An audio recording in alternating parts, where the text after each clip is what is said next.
গোপালগঞ্জের ৩ উপজেলায় শান্তিপূর্ণভাবে নির্বাচন সম্পন্ন হয়েছে।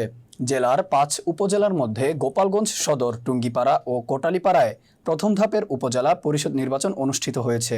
গোপালগঞ্জ সদর উপজেলায় কামরুজ্জামান ভূঁইয়া লুটুল টেলিফোন প্রতীক নিয়ে ৩১,৩৫৪ ভোট পেয়ে চেয়ারম্যান নির্বাচিত হয়েছেন।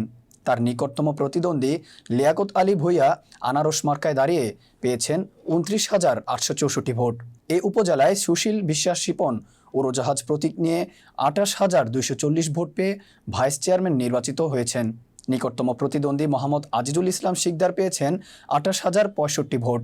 নিরুন্নাহার হাঁস প্রতীক নিয়ে ৫৪,০২৬ ভোট পেয়ে নারী ভাইস চেয়ারম্যান নির্বাচিত হয়েছেন।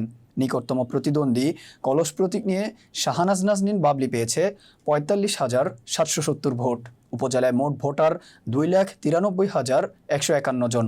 বুধবার সকাল ৮টা থেকে টানা বিকেল ৪টা পর্যন্ত কঠোর নিরাপত্তার মধ্য দিয়ে ভোট গ্রহণ শেষ হয়।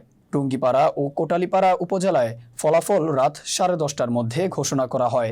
রাত 10:30টার দিকে সদর উপজেলায় ফলাফল ঘোষণা কেন্দ্র শেখ মনি অডিটোরিয়ামে ২ ভাইস চেয়ারম্যান সমর্থকদের মধ্যে হট্টগোল ও হাতাহাতি শুরু হয়। স্থগিত হয়ে যায় ফলাফল ঘোষণা।